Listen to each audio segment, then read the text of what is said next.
All right. Welcome to another exciting episode of The Extraordinary Men. I am your host, Michael Jones, aka Phil Jones, PhilJonesClothing.com, and various other projects such as 23 Centuries Media, your social media, for I still haven't finished that quote out yet. Introducing our panel today. To the left, we have Michael Merritt. Introduce yourself. What's going on, everybody? I am Michael Merritt. I am the owner of Nerdy Nerds, which is an IT contract fulfillment company, and we provide various IT solution resolutions for major brands such as Portillo's, Dunkin' Donuts, Starbucks, Macy's, and a few others. Uh, you can also make sure that you check out shirty.com. That's SHRTY. And then I also have a new reaction channel coming soon called The Black Pills. So be on the lookout for that. What's up, y'all? I am Kadeem Bourne. I'm an artist, an entrepreneur. I own a trucking company. Also own a photography studio in Orlando, Florida. One Stop Production Studios. We offer embroidery, photography, videography, and I also have a boutique coming real soon, dreamerscloset.com. And you can check me out on kadeembourne.com. All right. So, first and foremost, let me start by thanking everybody who, since we've converted over to this live platform, for taking your time to spend with us, to acknowledge our existences, of course, but to share this time with us is invaluable. We truly appreciate every single hour that we get. We're now up to 117 subscribers, and we've been doing pretty well for a brand new channel. I encourage anybody who is catching this channel within passing or religiously, please take the time to subscribe, like, and be involved in the growth of this channel if you believe in the content. And if you don't believe in the content, our haters are also welcome. Just joking. So I want to open up with a quote, and I want you guys to let me know what you think about this quote and how do you think this quote applies to your everyday life. This quote comes from, actually, I'll go ahead and put it on the screen. This quote comes from Sir Isaac Newton, and it's called Newton's Third Law, Action and Reaction. His third law states that every action in nature, there is an equal and opposite reaction. Now, of course, when he was talking about this, he was referring to objects. I think that it's a little deeper than objects. So when you hear that and you can apply something like that to your own life, what do you think comes to mind? Or what comes to mind when you hear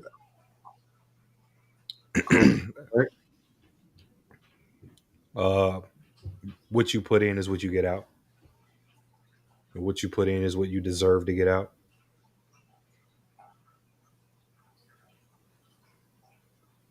Kadeem, what's your thoughts? Cause and effect. First thing I think about. You know what I hear when I see that? I see that this can do the same thing. It's a straight line, but there's two sides on the opposite side of those straight lines. So the energy, the force, can move in one direction, and it can either, the reaction to that energy could produce a negative or a positive. Try this on for size. You're doing something that you're really, really good at. Group A cheers you on, supports you, does anything they can do to try to help you get further in that thing that you're doing. Group B reacts negatively to those things that they see. They spew hate, they spew judgment. It brings out a more negative side of them. Although, no matter what it is that you're doing, you're doing this. So the force is the same, but the reaction on either side is predicated off of how they see what you do. Or how they feel about what you do pertaining to themselves. Expand on that. So, like you said, if group B, which is the negative side of the thing that you're trying to do or build or whatever you got going on, because they don't see themselves having the capability and or think that they were not afforded the opportunity to be able to excel at something or put themselves in a winning position, that they feel saying, maybe slighted or unfair, or whatever gives them that jealousy bone to have that against you. That's what that means. What do you think about that, Kadeem? I think there's always going to be people that get it, and there's always going to be people that don't get it. I think it's always going to be, like you said, it's going to be a good and a bad. So, and I think it's perception from individual people. That's why some things that we do are for some people and some things are not for some people. And some people project, their insecurities, kind of like what Merrick was saying, when they don't stand or agree with something instead of the latter. Or how come I can't get that? How come I can't do that? Yeah. It can even be something as simple as somebody that actually had their father in the home and somebody else didn't. Why you get to have your daddy and I don't? Trauma. Well, let me ask you guys this, because it's like I want to expand a little bit deeper on that concept. Primarily because I do believe that there's a concept to it that we as men don't always think about, but I think that it affects how we come together and how we build collectively. Somebody may have a particular talent. Somebody may just be naturally gifted at a specific thing, whereas someone else has to work harder. The question is, if you look at somebody like Michael Jordan, was Michael Jordan the most gifted basketball player that there was? Was he just the most athletic of all players to ever step on the court?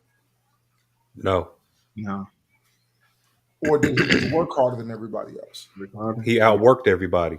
I mean, when he was in North Carolina, he got cut as a freshman. So, yeah. I'm pretty sure, once they see that now he's in the Hall of Fame, they probably kicking themselves now. But yeah, he outworked, he outpaced, he outworked, he out hustled, he outed everybody. That's it. He goes to the gym, he shoots 1,000 free throws a day.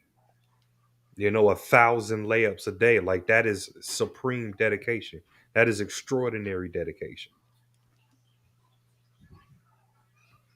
So when you look at this, and again, it's like, I want to know something, and maybe somebody can shine some light on this. Do you think that people naturally defer to the negative? I think our brain is wired to do that because it's a built-in defense mechanism. We always got to see the bad in things first. We always got to see the negativity in things first because we want to make sure that we keep our guard up. The last thing we want to do is put our guard down and then come to find out that we should have kept our guard up in the first place and our body was telling us to do that. It's just a natural mechanism that we're born with and built with. That's how we survive. So yes, you got to train yourself to be positive and to look at things differently. What about you, Kadeem? What are your thoughts? I think it depends.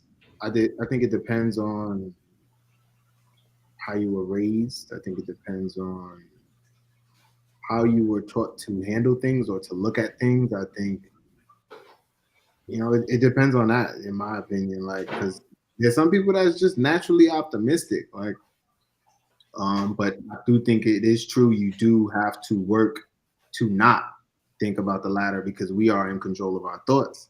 So I think if you are a person that has failed a bunch of times, or you lived life, so you don't have that complete optimism because you haven't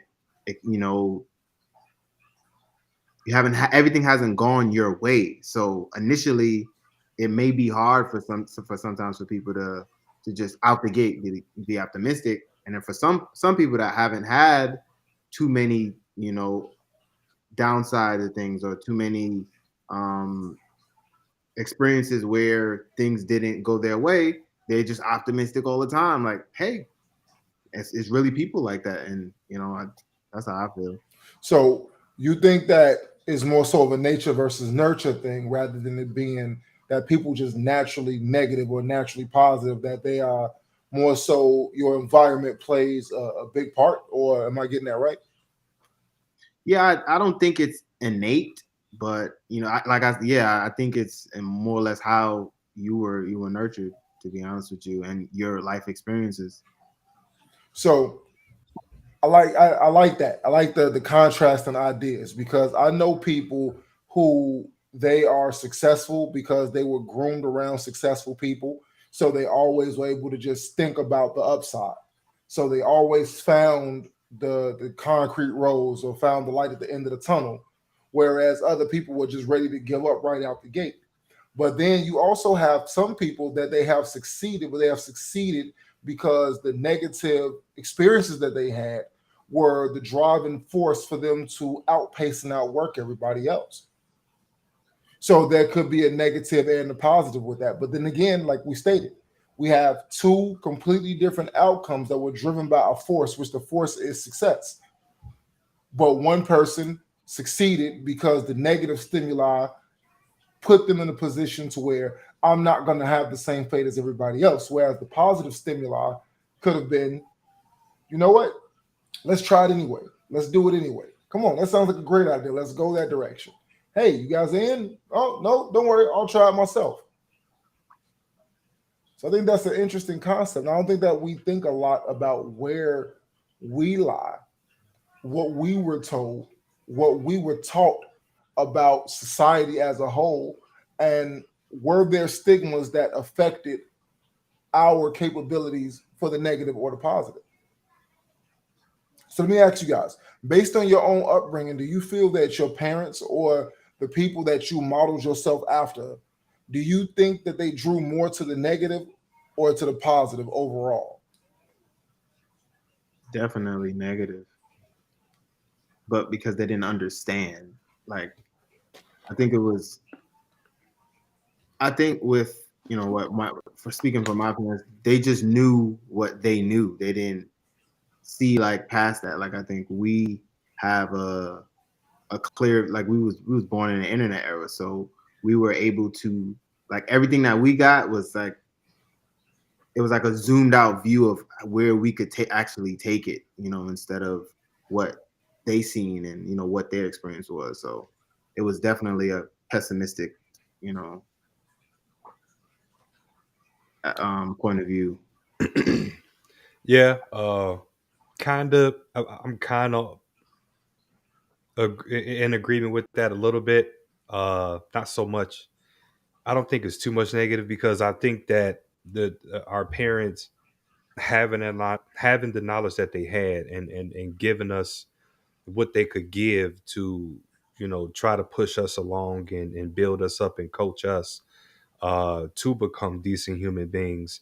To Kadeem's point, yeah, they had a more like right there, like close up, photo, versus where now we got Google Earth and we can zoom all the way out, and now we have a way bigger landscape to look at.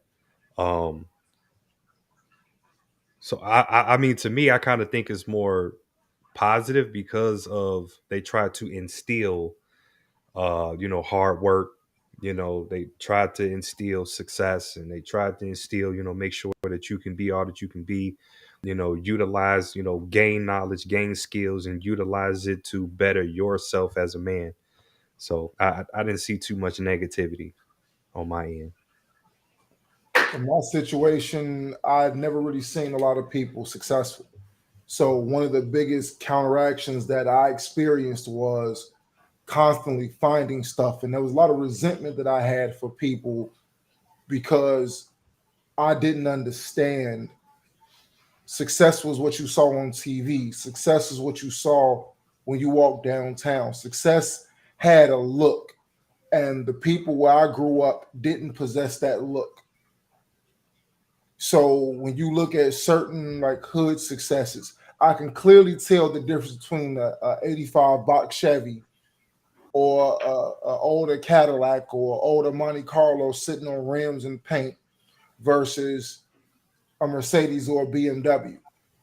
It was clear as a duck to where there was something different. Whether I understood the value or the difference in value, I knew that when I seen this thing rattling with the loud music going down the street, yeah, like it looked good, but it looked good on a for here type of way. Because when I went to the places that had the big houses, when I went to the places that had the nice landscape jobs and the places that had the opportunities, so to speak, those elements didn't exist in the areas that I wanted to be in, if that makes sense. Yeah, that makes a lot of sense, and I think that's just predicated on basically what you're saying is, my environment of, I am a product of my environment, and I'm only going to, I guess, excel to what I see until I break out of those chains, for per se. Hmm. Well, Kadeem, let me ask you this because of the fact that you have West Indian parents.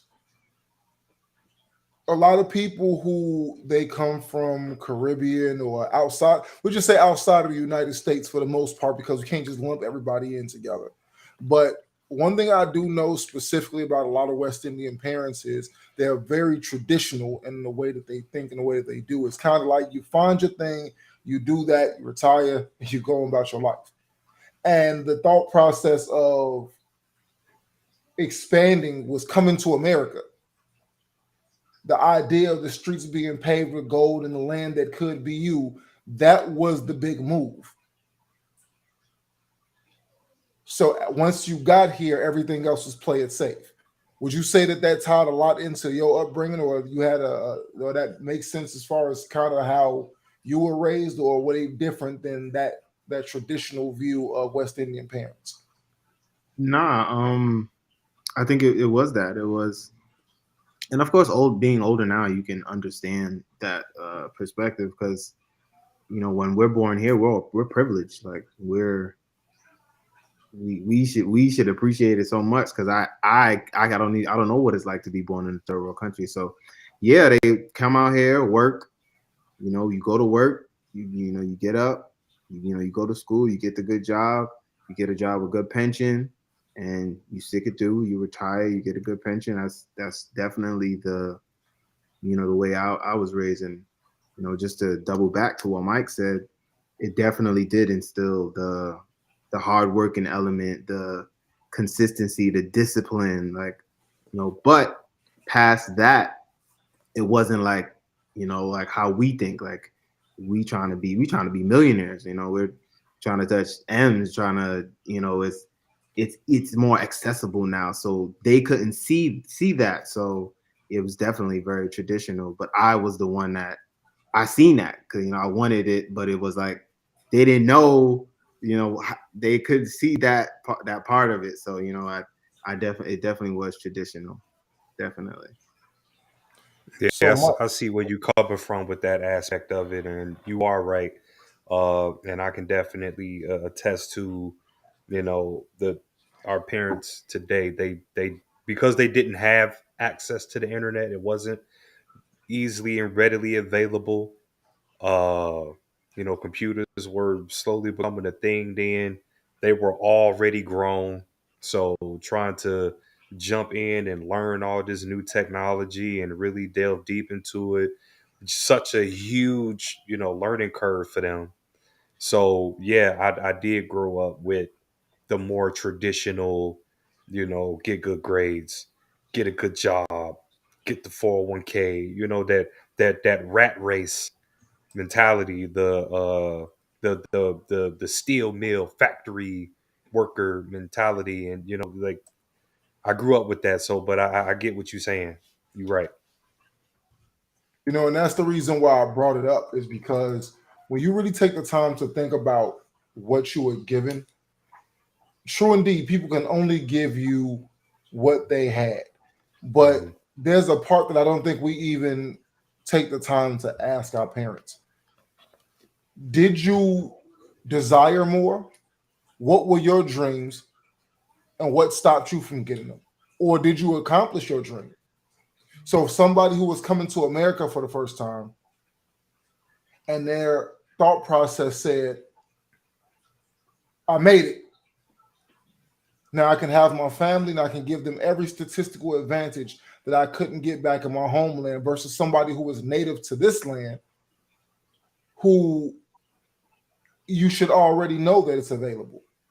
So did you ever ask your parents, did they want to be more? Did they desire more? Did they ever see the world as from a larger point of view? But if they did, what stopped them? And if they didn't, when did they identify their pinnacle, what they consider success to be? Well, my mom, mom could sing, but I never actually kind of delved deep into asking her why she never actually pursued that.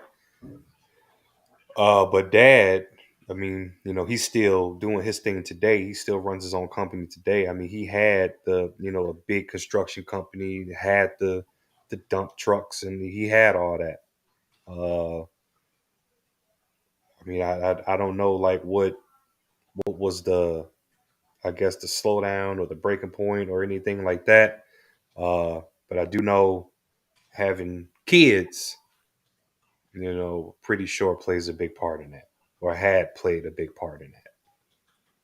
I mean, we can also, chalk it up to vices that just grab these extraordinary holds, and you just can't break free from them. But I think kids is a big factor as to why some things get shelved and they just never come back to pulling it back off and dusting it off. No, it's funny that you say that. And Kadeem, I want you to chime in on this part as well. This generation, from the people that I associate with, our children motivated us to take giant leaps instead of baby steps. We've done more since we've been parents than we did prior to. Right. Was it just the generation was different? Was there complacency? What do you think are the factors that led to that? I think the access and the freedom to information now, to be able to utilize things, free platforms and free tools at your disposal that can help you propel yourself and to build the life that you trying to achieve and live and things of that nature. It just wasn't there back then. So I think what it is that they had to be extremely more careful and precise with their movements and calculations or whatever, where today we just have so much an abundance of information that we can just try anything and do anything. We got free access to it. And that gives us a sense of more freedom. Just like today, we live in a gig economy now. I go to work if I feel like it. Like I actually can give the middle finger to my boss and it is perfectly fine, because I'll just open up an app and I'm back at work in an hour. So it is. I think yes, it's a difference in the generation, difference in times, and a difference in the era that we live in now. What are your thoughts on that, Kadeem? The possibilities. It was.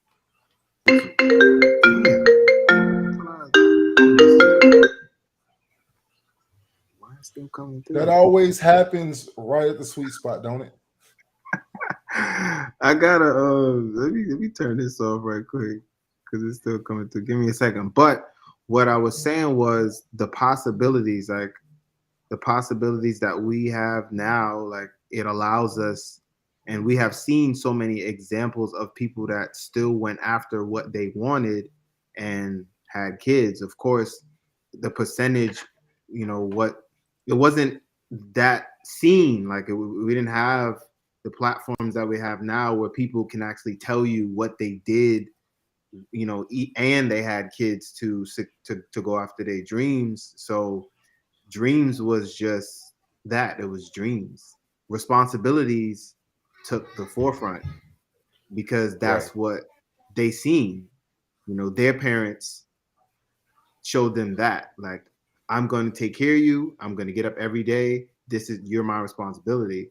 But we have way more tools and it's just way more possibilities now. We've seen so many examples of what could be done. So we're not as fearful to take that leap when we have kids. They're actually the motivating force to it, I want them to see me go after what I want, in this life, because we, of course, we know our parents had dreams, past taking care of us, but they put us at the forefront, and that was instilled in us. So we still put our kids at the forefront, but now they're the motivating force to how we move to go after those dreams.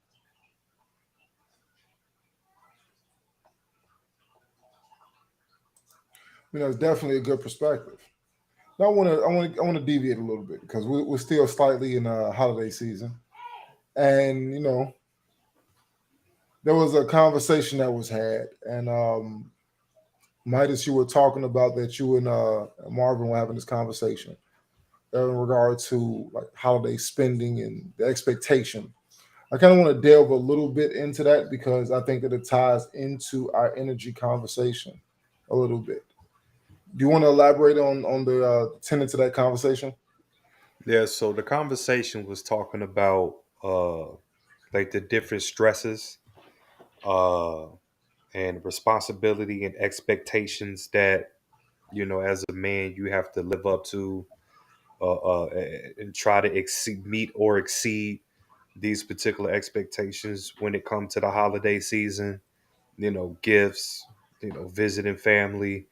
I mean, you pretty much just become a superhero, working massive amount of hours trying to acquire the funds that you need to get things done and things of that nature. So we was talking about the mental stress and the anxiety and things of that nature that come along with that.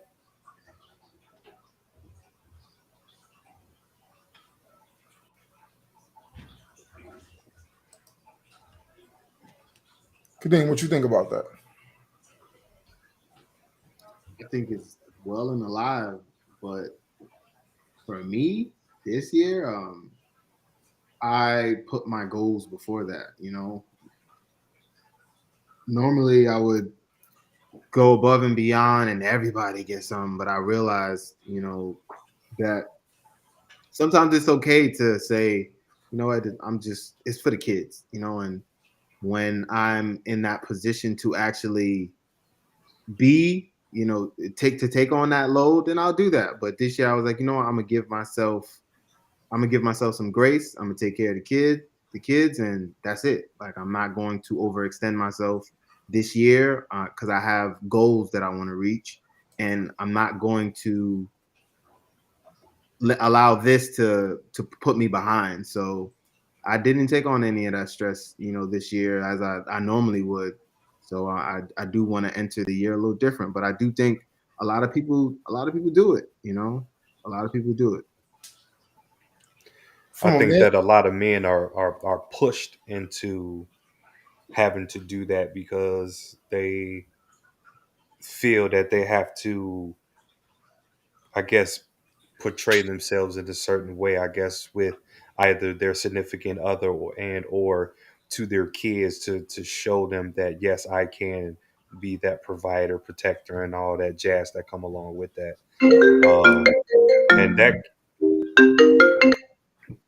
And that can weigh heavy. That can weigh heavy on somebody's mind, on a man's mind for sure. I know this year, I too also, it's just for the kids. Yeah, I got, mom something, dad something. I definitely got the in-laws something, but my focus was, saying the kids. And I made sure that this year that there was no mental stress, no financial stress, none of that. I just was not having it this year. This year, particularly, I told myself that I'm going to walk out of this year with more money than I spent. To what degree that is, we'll see once that final check comes in for the year. But one thing that I knew for a fact that I could not do is that in order to not repeat the same mistakes of the past, you had to change it, and you have to change it at the root. So the root is that the mad dash, the stores, the holiday season. When you get that out of your mind and start looking at the world from the perspective of, I know Christmas is coming the same day every year. I know those birthdays are going to come at the same day every year. Just like when your rent or your mortgage is coming the same day every month. We already know certain things well in advance. But until you change the culture of how you do, where I don't wait until the last month and a half or Black Friday to catch the deal. Instead, why not shop in July? Why not shop in June? Why not have these things already ready to go? When you take the stigma of the shopping experience out and you start, I think I told you guys this story. And it's a story that I used to be ashamed to tell, but I'm very much happy about it now. And I'll try to keep it brief. Y'all remember when the iPhones first came out? Yes, sir. They were only with AT&T. This is even before they were. This is even before they were with Verizon. Yep. I remember that I used to always feel working downtown like, man, I want an iPhone. I want an iPhone. I want an iPhone. I want to be a part of that thing. It was like the FOMO. I would see lines down the street to get hold to that new iPhone. First time it came out. I used to think every last one of those people in that line are way more privileged than me. Because I'm looking at my current check and what's currently in my account right now and seeing, wow, I cannot go spend $600 on that brand new iPhone. I'm poor. Oh, my world is in shambles. It wasn't until a couple of years after that I was in a store and I picked up a copy of Money Magazine and I was reading through some of the articles.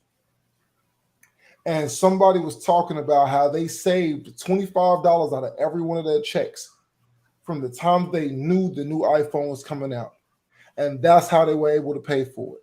It never dawned on me at a single moment, if you just take a little bit of each check up until the day that it released, you will have everything that you need and then some. Never occurred to me, not 1 second. What do you think that concept, as far as saving, planning, and just thinking long term, plays into the culture? I think a lot of us don't do it, don't like to do it because of the bad B word, and that's budget. Nobody wants to. What did you say? Access. I want to have access at any given moment. That new iPhone 15 drop, I want access to that iPhone 15. And if I got to go in debt for it, I'm going to do that. And I just think that, you know, our money habits, because we are, you know, especially in our community, we are the biggest consumers. Like we spend the most money out of every other community on products that does not get circulated back in our community. So it definitely would be something that we need to address and attack, and start implementing these financial educational courses and things of that nature to help us out. But we simply just don't like to budget. We just don't. It's not in us to do that. It's in us to just spend. Mindless consumerism. Actually. Okay, you got to help me out just a little bit. You just said something, but it's such a blanket statement that you said, and said the largest consumers of I guess goods, for lack of better terminology, without the money circulating back into our communities. You said you just quoted two different statistics and conflated them into the same stat. Could you please clean that up a little bit to help me understand where you were going with that? I wasn't trying to make a prolific, I guess, statement, or rather, but I was just. Well, I'm just trying to understand where you were going, because when I heard you say it, it's like I was with you, and then you went here. It's just All right, like, so as far as like circulating back in our community means that, because, you know, we don't have the establishments within our own community, meaning we don't have the Walmarts, we don't have the Targets, we don't have the McDonald's. You know what I'm saying? Yeah, we may be franchisees, but that's not us. And so with that being said, you know, we're not OEM manufacturers of parts and components of devices and vehicles and things of that nature. So every time our dollar goes out, it's not being circulated back into another uh, individual that's part of our community to keep the dollar rotating again and again and again to build up our bucket of wealth. So that's the best way that I can explain that.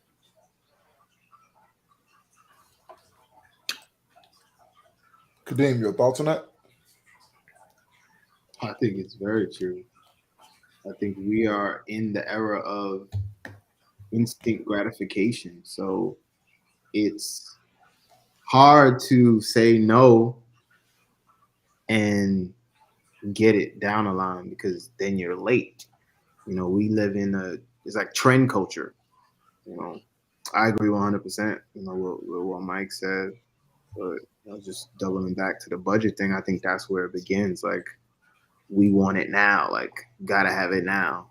So it's hard for most people to be like, okay, I'm gonna budget and wait, because it's like, no, I'm gonna get it now and just make more money. But then it turns into a cycle, and I definitely understand that cycle very well. So, you know, that's why I said the things that I said, because it's like, in order to get to that next level, you gotta kind of strip everything and kind of wait. Like, I don't need it now. Like, and patience ties into that too. I think everyone is impatient. Okay. All right. So, because you guys kind of touched on a part that I wanted to talk about, and it's like, really and truly, I look at it like, as far as the energy behind the things that we do, the things that motivate us to get up. We've talked a lot about our motivations, our ambitions. Excuse me, what drives us to get up and do the things that we do every day. And then today, we talked about, from the initial quote, about there being an equal or opposite reaction. How that equal or opposite reaction can turn into what can be perceived as, simplest terms, love and hate. So now Let me ask you, Midas. I want to ask you a very, very specific question, and then I have a very specific question for Kadeem as well.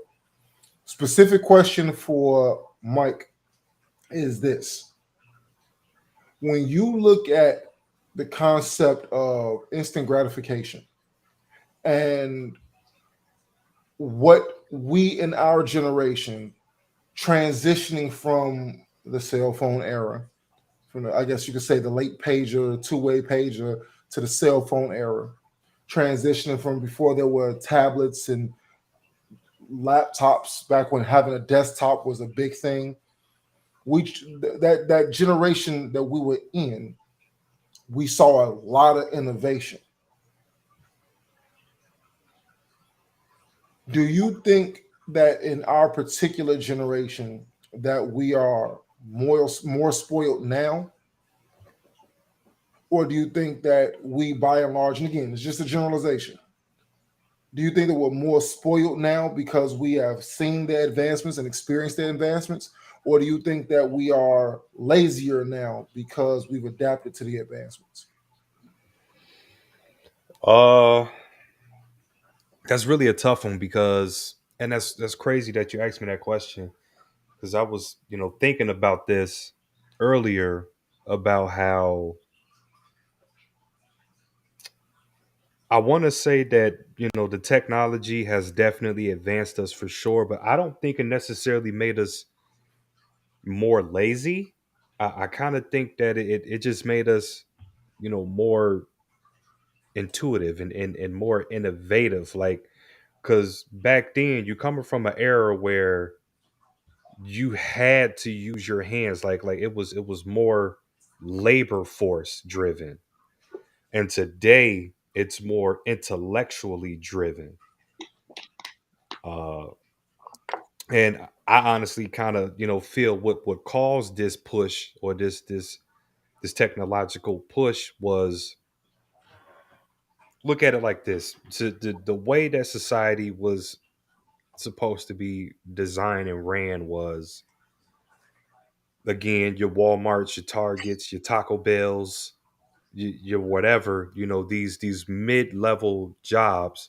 Those are all supposed to been for your teenagers to kind of like your early 20s type of positions. Your doctors, your lawyers, your dentists, whoever, those are all supposed to been for the more older, mature adults, and they're supposed to be off in their career. Well, now today you have adults that are 40, 50, 60 that are supposed to be in a prestigious, a more prestigious career, is now, you know, have saturated the market and have taken the jobs away from what was supposed to have been a teen job. So the teens, I feel, had no choice but to get innovative and create ways where they can still get their money. Hence why we have all these technological advancements. Hence why Silicon Valley is doing what it's doing. It's filled with all brainiacs trying to figure out how they can also be able to provide and afford for their family as well. So I don't think that it made us lazy. I just think that our brains are bigger.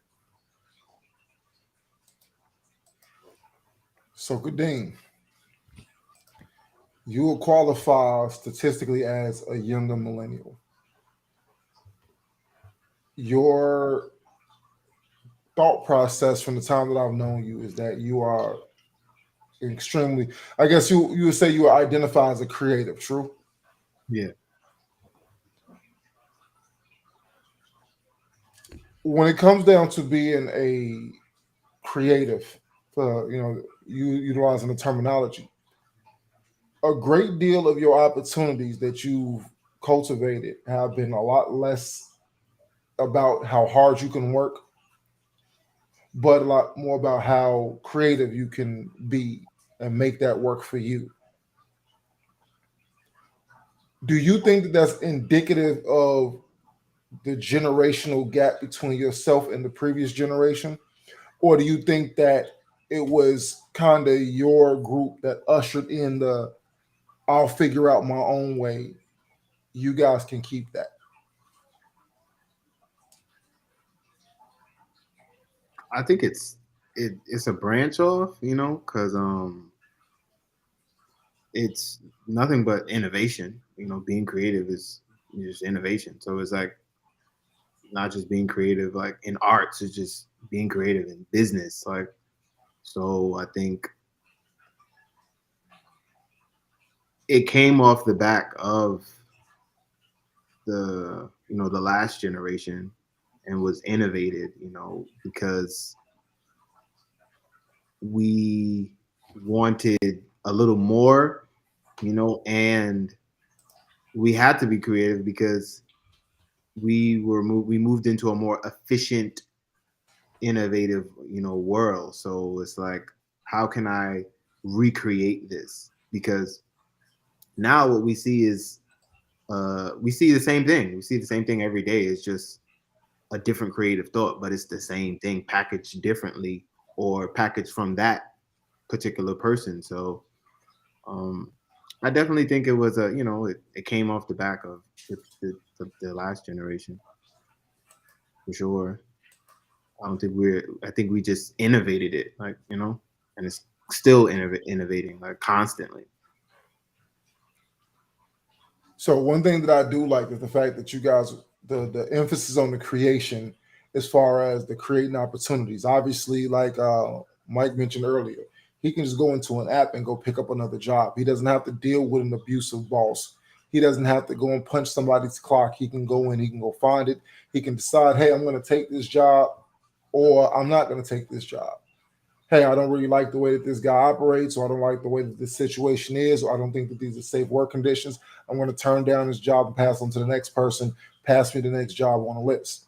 And same thing for yourself, Kadeem, is like in one aspect of how you earn money is I could put in the bid. If I don't like those offers or the numbers that you're making, I just bypass that job and I'll take the next one. So when you're in a situation to where you are looking at the world and the way that it is, obviously the opportunities that we have are predicated on what's available. But do you think that we have to find more creative solutions in order to capitalize on what the future has for us? Or do you think that there's some elements of the traditional way of doing things that are still as important, if not more important now, that we need to start reteaching those things to the younger generation in order to maintain and sustain society? Yeah, there's definitely going to be traditional avenues that exist now that are always and forever going to be there. They're just that important. You can't get rid of them. Like what? Sewer management, people actually going down in the drains, in the sewers to make sure that our plumbing systems and everything is functioning properly. That requires a human to do that.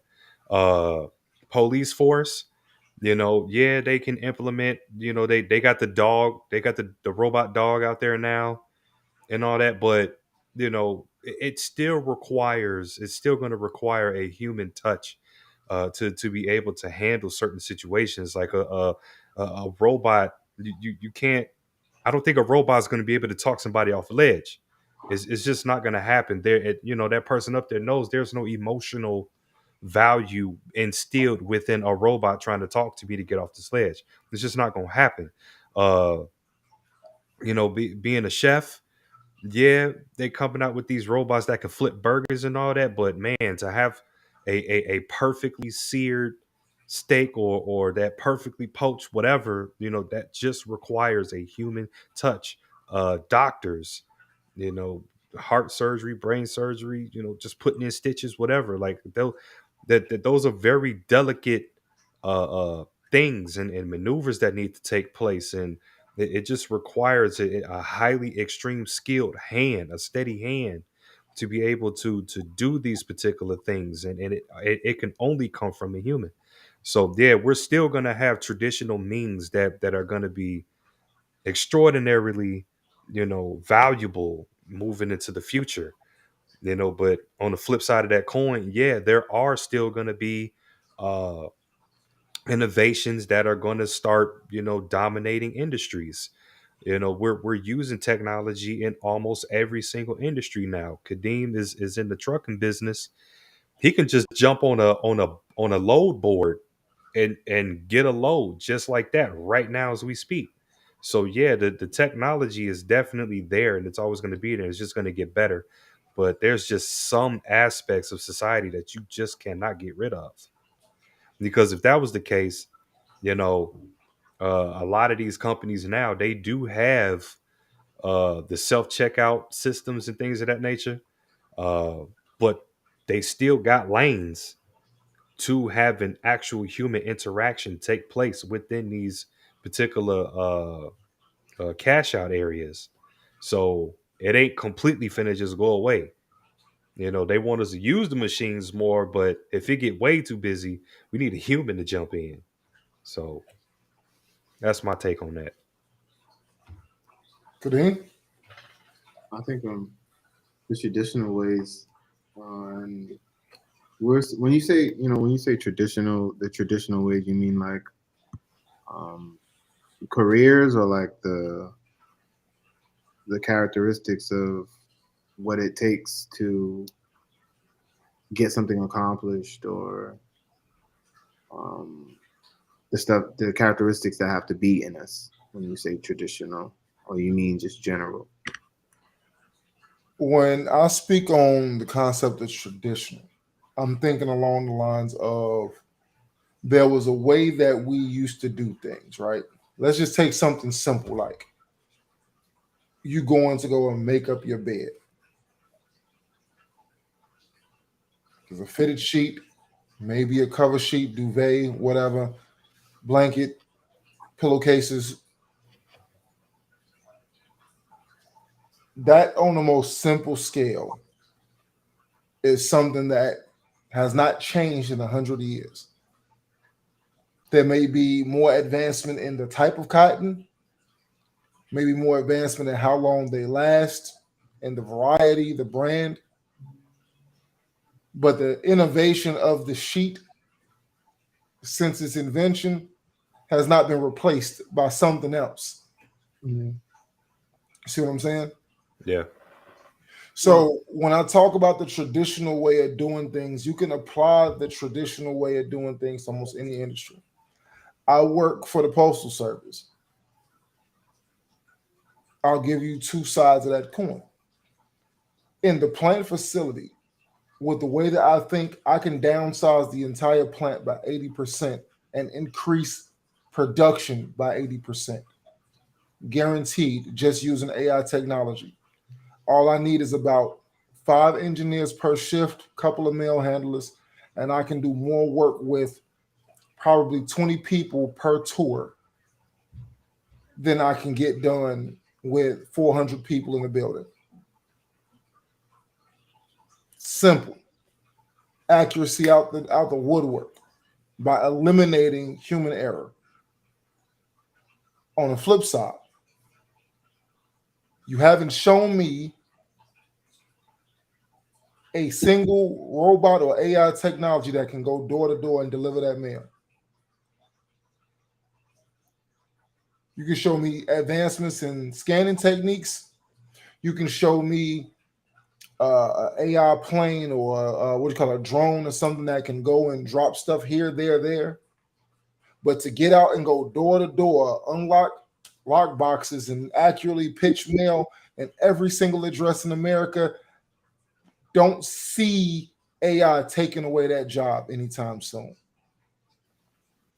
We may have self-driving vehicles that can take you from here to there, but in that industry, I don't see you being able to take human capital away from that field just yet. So that's what I mean by the traditional way of doing things.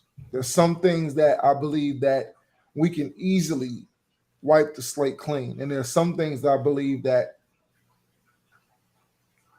maybe because of my limited capability of thinking beyond that point, or is because somebody has not released the innovation just yet.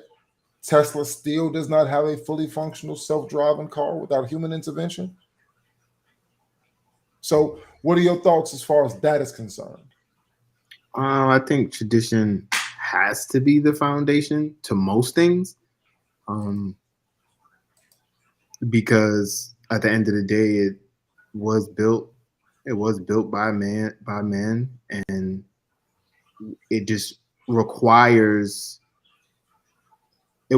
humans to function properly. So even if we do innovate it to some sort of AI, I think at the end of the day, the traditional it comes from tradition, whether it's AI or not. So I just think it's always going to be the foundation to everything that is innovated, because at the end of the day, when it fails, we have to step in. If something doesn't work, we have to go and fix it. So I think just it has to be the foundation. Like, it has to, because we see the more and more things get innovative, the more and more we become, I would say, disassociated from like communication. I think so. It always comes full circle. Like, the more innovation we get, it makes some people realize that, okay, we gotta bring it back in. And some people are just for the innovation. They just, okay, let's keep going. Like, I don't want to, like, even with phones, I don't want to talk on the phone. I don't want to FaceTime. I just want to text. So the human interaction is just needed. Like, that's how I feel. So, last question of the night before we do our closeout. With automation at an all-time high, with creative jobs such as content creators, such as digital animators, such as a lot of things that we are able to access on the internet, as far as like people putting out series of comedy specials and things on YouTube, the Netflixes, the Hulus, as far as, do we see the world going by way of the creator? Yes or no? And if the answer is yes, do you think there will be a place for those who are not creative going forward? Yes, of course, because it's a balance. It's like, I want to compare it to the have and the have-nots, but the analogy of it, like, where there's always going to be this and there's always going to be that. So I think not everyone is born to be creative, and the creatives are the one that push things forward, and the people that aren't are the people that sustain it. And so, the creative create, move on to the next idea, and then people that aren't creatives, they sustain that until something new comes along that they could do. That's how I look at it. Midas? Yeah, I think that because we live in such a capitalistic, country, I'm gonna say yeah, because you look at, the amount of advertisement that you see a day, that you hear a day, I mean, that's all from creators, trying to sell you something, from companies that's trying to get you to buy something. So, I mean, now we're already in a creator world right now. Kind of always have been, really. It's selling products, selling dreams, selling hopes, selling water, whatever. That's where we are. Uh, yeah, you're gonna have people that can't create, but the way that it's moving now, the way that the world is moving now, at least here, the way that the world is moving now is that if you can't be a source of creativity, then you're gonna have to be a source of ingenuity. And what I mean is, you today, your people are kind of being forced to, where you have to be something Dylan, with computing, whether it be programming, some type of software development engineer, coding expert, uh, anything and everything dealing with drones and robots. Like if you can't code the robot, then you need to know how to fix the robot. If you can't fix the robot, then you need to transport the that's the society that we're moving into. And I think it's pushing people to where you have no choice but to be involved in technology, whether you want to or not, in order for you to survive.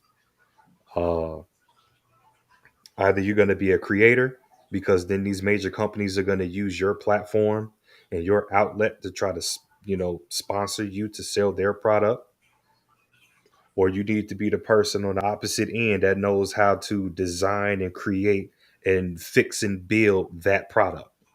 That's all it is. That's what we're boiling down to.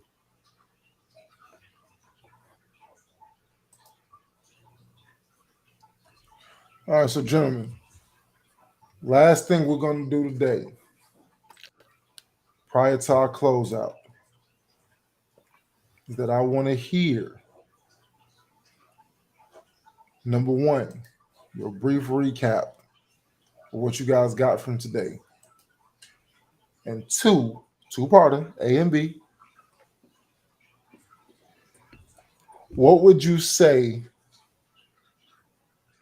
to somebody who was unsure about what direction that they need to go in because the external influences were pulling them in one direction or another? And Midas, before we go, I want you to close out with your quote, okay?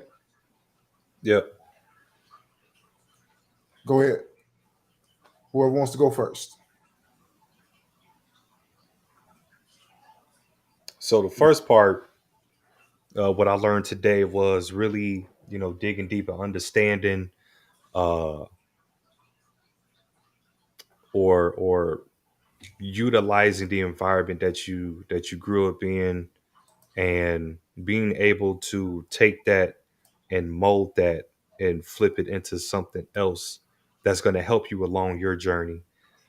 Not everybody in your life is going to, necessarily have all the answers for you, be able to show you things simply because they themselves were not given opportunities and or shown different things to be able to pass along to you. So I think that we need to be uh inquisitive ourselves to go out there and be able to acquire any type of information or knowledge or whatever is needed to help propel us. That's what I got out of today. um as far as that second question, can you repeat that second part? If you were dealing with somebody and you were expressing to somebody that, as we were talking about, the energy, something that's Mm-hmm. moving forward, Mm-hmm. and you have these factors, as we talked about, the negative and the positive on both sides of you, what advice would you give to them as far as how to deal with those forces that's pulling them in one way or another? Okay, so being pretty much indecisiveness. You really got to know like what you're trying to do, and kind of start learning who you are, and try to figure out what it is that that you're trying to do. Uh, Personally, I mean, I would say jump in technology, because there's such a wide array of things that you can get involved with in technology, with app development, or you know building filters, to websites, to building platforms like this Restream. Like there's so much that you can do. These microphones, these lights, these cameras, everything, it's all technology. It's laptop technology. uh I would say start there, and start to learn yourself and develop yourself. But that would be the main thing. You just got to learn yourself and find out what you do and don't like. What are your what are your grind gears? What grinds your gears? What no, I definitely don't like that. And I'm not finna allow that in my life. You know what? I do like that. I will read up on that. I will partake in that. I will try that. You know, things of that nature. So that's the biggest thing. Invest in yourself. Learn who you are. Period. Kadeem, your turn. What I got from today was that multiple energies are birthed from one thing. You know, I guess meaning that when you do something or when something is done or someone does something, that you can get two different results. So, you know, tying back to, you know, the upbringing and how we was raised, you know, it can always be two different results that can be birthed from this one said thing. Um, Also that we are the innovators and the drivers of this new world, and we have experience. We have the traditional experience, and then we have the technological experience, and we are in a point where where it's coming full circle, where we're noticing that tradition is needed, you know, and innovation is needed. So, you know, that's what I got out of today.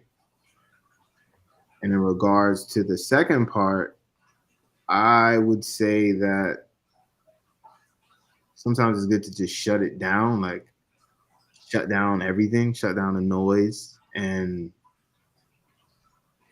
you know, kind of recalibrate your thoughts and kind of figure out what serves you best. And, you know, what if it's we're talking about career wise, like, you know, what makes money and that you could do on a daily basis, because not everyone is a creative, like, and that's just the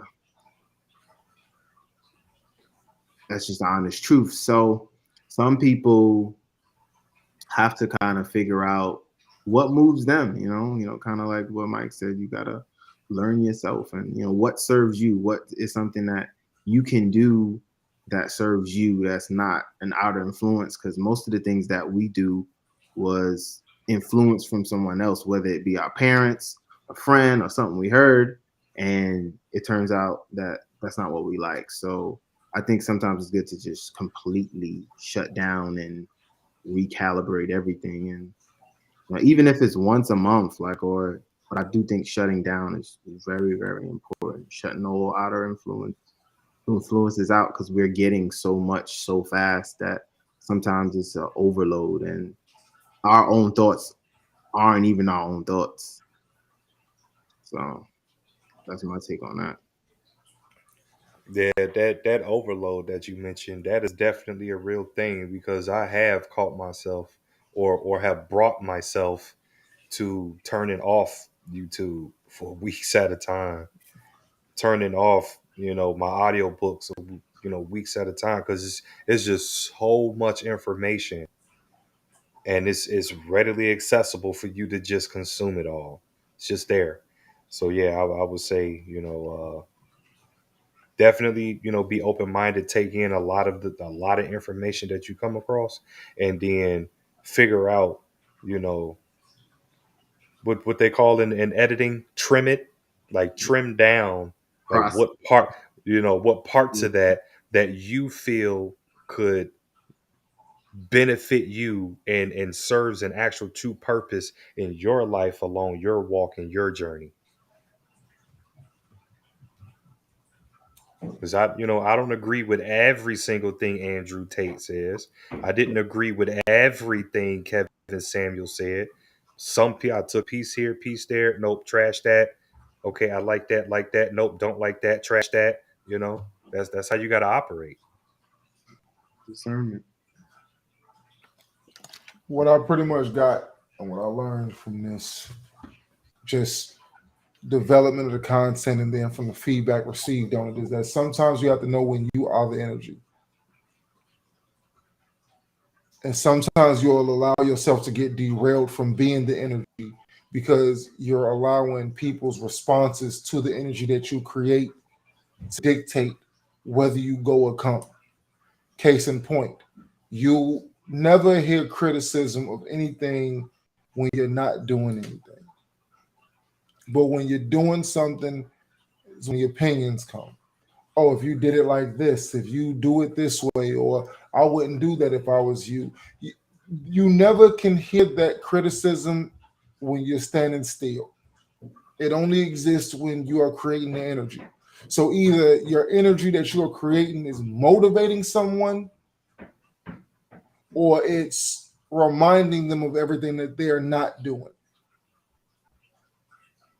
So you have to identify when you are actually the energy yourself. And when you're the energy yourself, you have to go straight. Neither the positive or the negative, because they're both derailments from a straight line. Number two, you have to be able to identify where does your central core belief come from. Sometimes the central core belief that I was raised on or that I was given, it matters only until I've exceeded that point. Because everything that my parents have ever taught me about money, the moment that I started out earning them, adjusted for inflation, of course, everything that they told me no longer applies now. You cannot tell me how to balance a real estate portfolio and you've never owned a home. You can give me ideas. You can give me your best guesses, but you can't give me anything that is rooted in something that you've actually done before. You have to understand when you have exceeded certain things. And it's not just your parents. Sometimes it's your friends. Sometimes it's your circle of influence. Sometimes your circle is expanding, but you keep yourself confined out of fear of losing friends or losing relationships. You are more focused on the loss than you are about the gain once you advance beyond this circle. There's comfort in this, but the world is out here. Until you done broke the chain of this, you can't get out here to see what's going on out here in this atmosphere. So sometimes you have to identify when you are allowing yourself to be constrained by the people or the things that you have been most comfortable with your whole life. If that makes any sense. Yeah.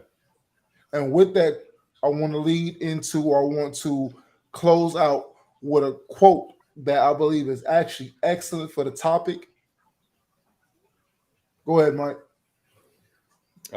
This quote is by Simon Newcomb. Speak up, please. This quote is by Simon Newcomb, who is a well-known artiste, and he has a fascination for astronomy. And a quote that he said, and this was in 1888. He said, "We are probably nearing the limit of all we can know about astronomy. But today we just released, not today, but this year, we released a multi-billion-dollar satellite. And the second it went online, we were able to capture brand new information regarding Saturn and Mars and everything. Just to date, we're still learning stuff. still finding out stuff.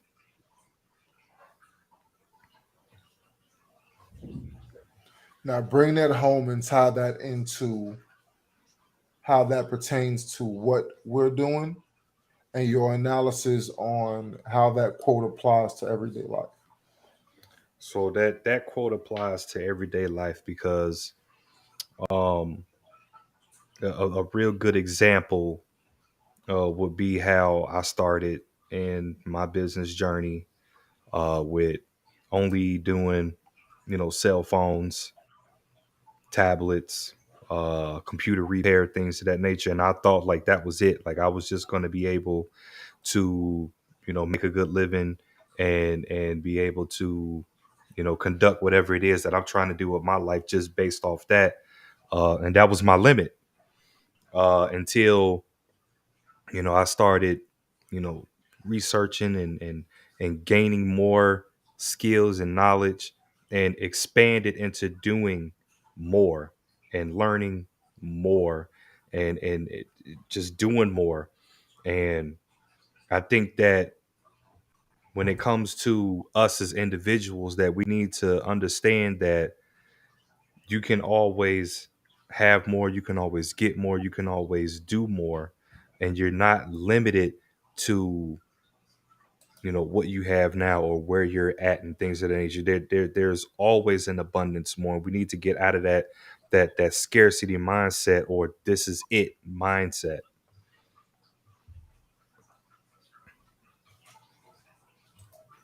Gentlemen, do you have any last words for our viewers this evening? Mm-hmm. Mike? Always room for improvement. Jay-Z said it best. There's always a better record than I can make.